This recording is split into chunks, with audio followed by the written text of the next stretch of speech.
she so. died? I think so. 2004. Yeah, I think 2005. I think it was 5, so that's 5 years. So it was 50, take away 2.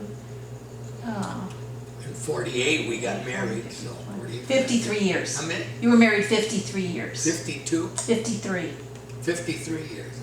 yeah. So it would be my wife Carmen and I were married for 53 years. Yeah.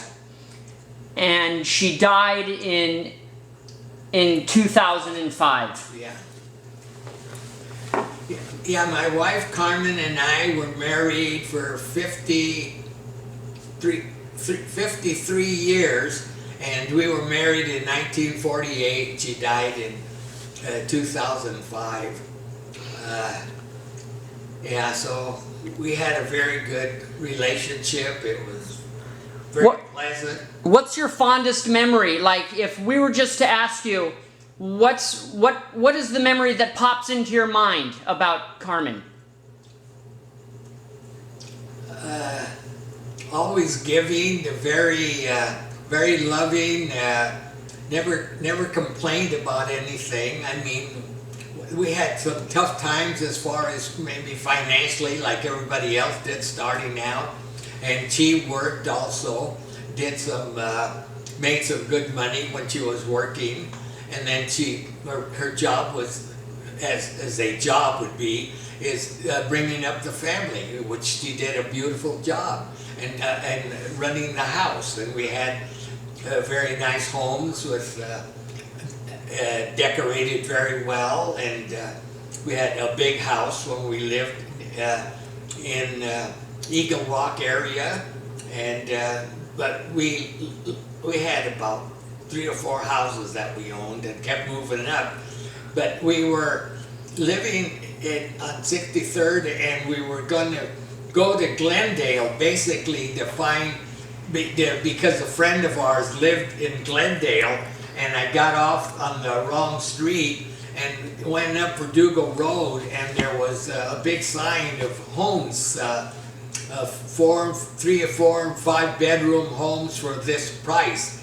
And we said, well, let's just stop here and take a break and go look at the model homes. They had a home similar like the one that we bought as the real estate office, and it was a 5 bedroom, 2 levels, or kind of 3 level. It goes down 1 step or so, and then up about 14 or 15 stairs going up to 2 other bathroom, 2 bedrooms up there with 2 baths, separate baths up there, and below there were two bedrooms there with the bath down in below. So it was laid out very well, and we liked it, and that was for $39,000 at the time. That was the biggest house they had, and we picked out, which I think between the 2 of us picked out the one that we liked was on a curved corner, and so we had the biggest front of all the properties, and so we didn't have a neighbor stacked right next to us. And there was another level that was the highest peak behind us, and that was at the very peak up in Glendale up there where the 2 big towers are up in there. And so they had swimming pools up there, but they were smaller backyards and very, very kind of jammed house. So we had the better looking house in the front. I added a lot of Palos Verde entrance in the front, and they had a wooden pillar in the front by going up the porch, and I had a big thing made of like 2.5 feet of Palos Verde, and Palos Verde on the stairs with black slate on the floor, and around the windows and everything else. And other homes copied it because it made it look pretty nice. And I had 2 big trees in the front. I had some birches, and eventually they would shed a lot of leaves, and then I got 2 olive trees and put 2 olive trees in the front, and they grew up to be just beautiful trees in the front. And another area in the front where the fire hydrant was, I had ivy, so I didn't have to underneath one of the trees there, so I didn't have to do too much around that one, so.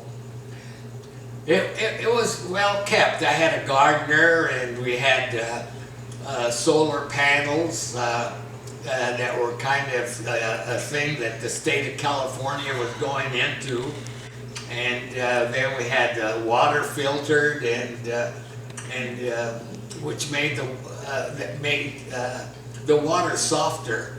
And so they would come and replace the tanks in the garage about every 3 months or so, and also change the filter. I had a water faucet in the house, and it connected also to the refrigerator, and they came and changed the filters on that. So the house was really laid out pretty well.